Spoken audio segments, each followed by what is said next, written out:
Welcome to Midnight Caller, your late-night hub of spine-chilling tales. Brace yourself, it's time for a journey into the unknown.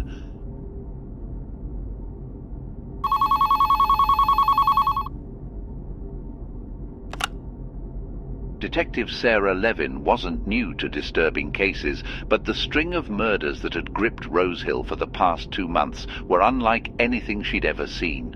Each crime scene was meticulously staged, mirroring stories from the Bible, and the victims, while seemingly random in selection, were all devout churchgoers. The first victim was found surrounded by a pit of snakes, reminiscent of the temptation in the Garden of Eden. The next was positioned with arms outstretched, nails driven through the palms, echoing the crucifixion. Then there was the man who had been sacrificed on an altar, paralleling the near sacrifice of Isaac by Abraham. Sarah pored over religious texts and worked closely with local church leaders, trying to anticipate the killer's next move.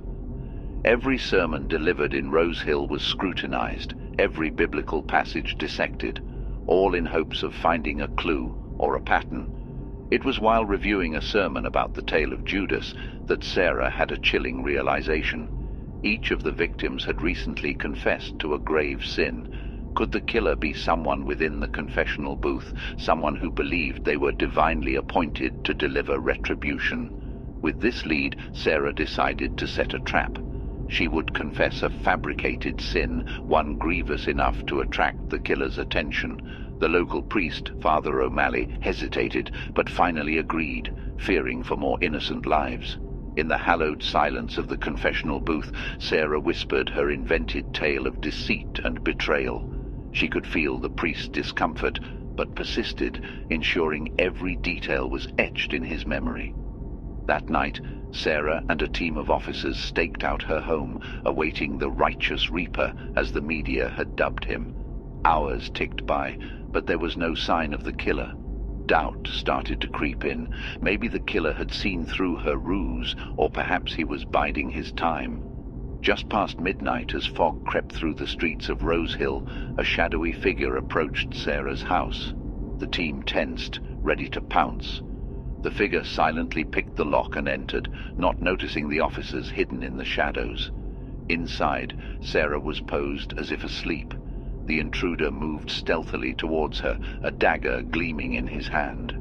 On its hilt was an engraving of the Last Supper.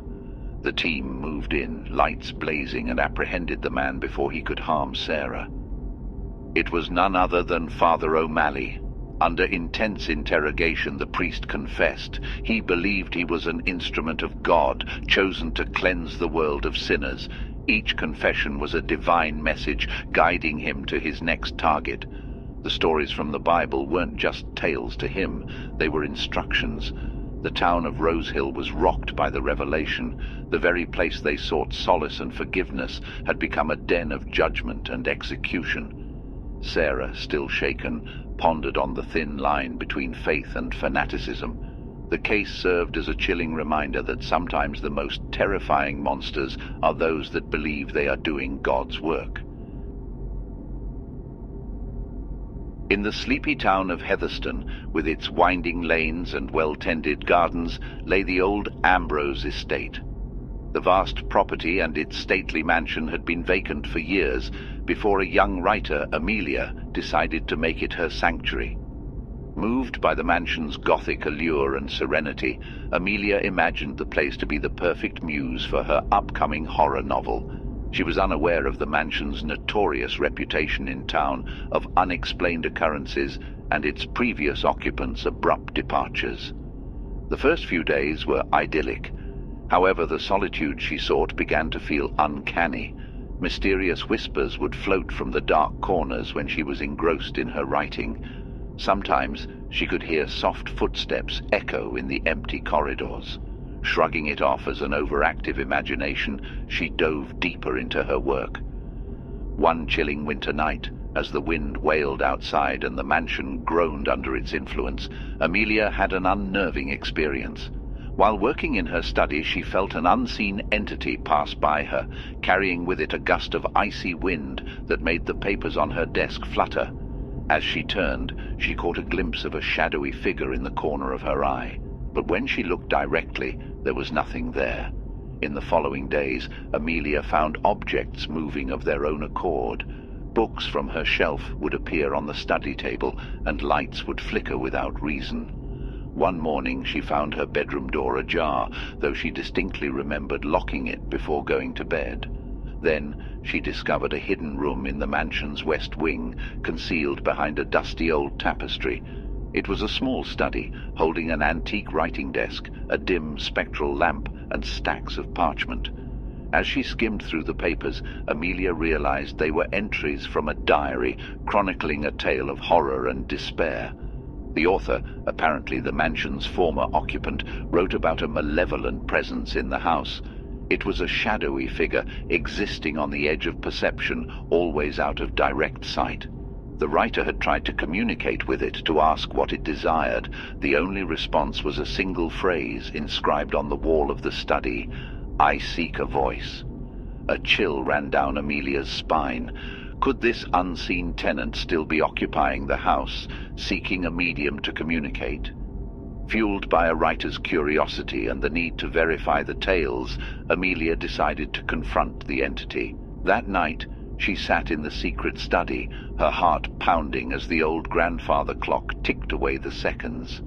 Past midnight, she started to hear the whispers again, a little clearer this time.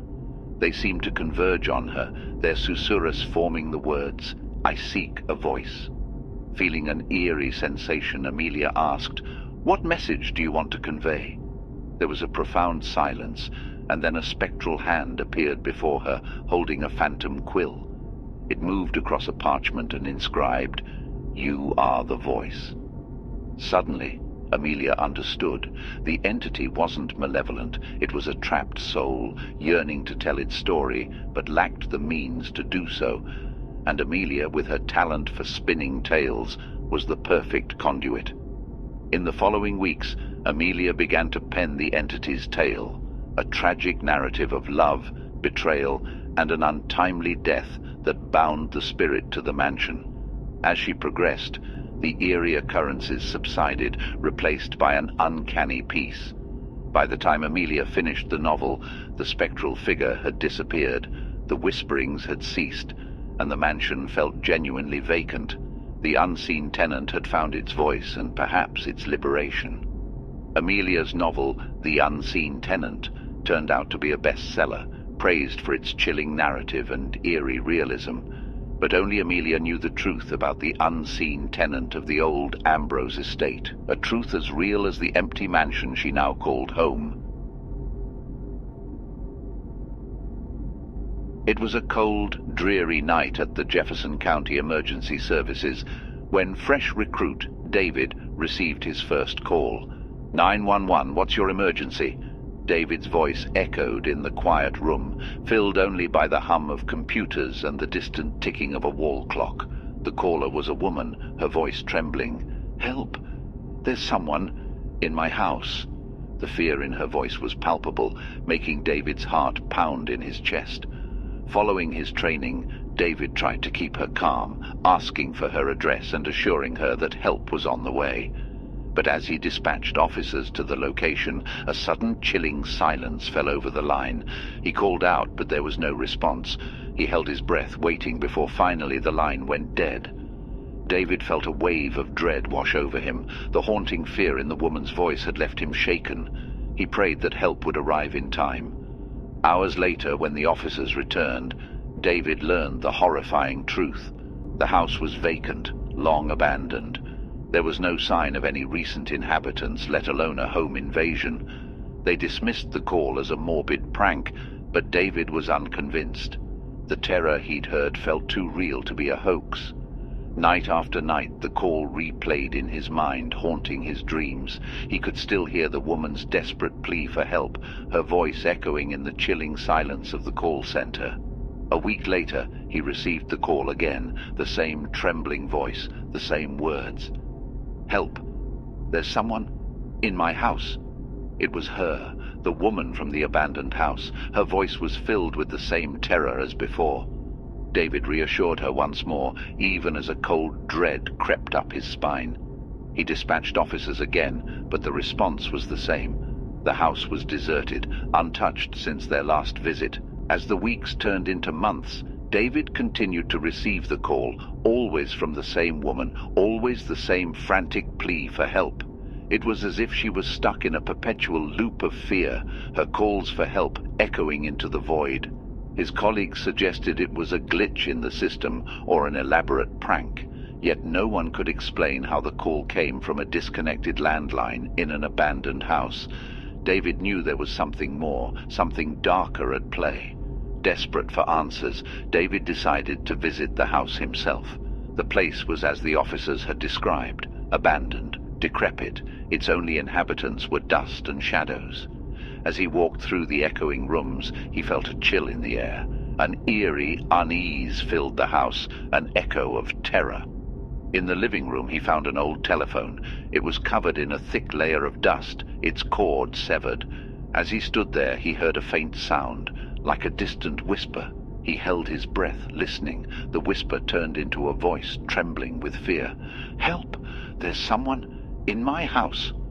The voice came from the broken phone, repeating the same plea David had heard so many times. Shaken, David realized the truth. He was hearing the echo of a long-ago emergency, a call for help that had never been answered. The terror in the woman's voice was a memory imprinted in time, forever repeating her final moments. Haunted by his discovery, David dedicated himself to uncovering the house's history. He discovered that a woman had indeed lived there decades ago. She was reported missing, her disappearance unresolved. The haunting 911 call was her last contact with the outside world. David never stopped hearing her calls, her voice becoming a chilling reminder of the unseen horrors of his duty. But with each call he responded, offering her the reassurance he knew she would never hear. It was his silent vigil for her, an acknowledgement of the terror she had faced alone, a memory kept alive in the echo of an unending 911 call. As the clock ticks towards dawn, this is Midnight Callers signing off. As we always say, when darkness falls, the stories rise. Sleep tight, if you dare.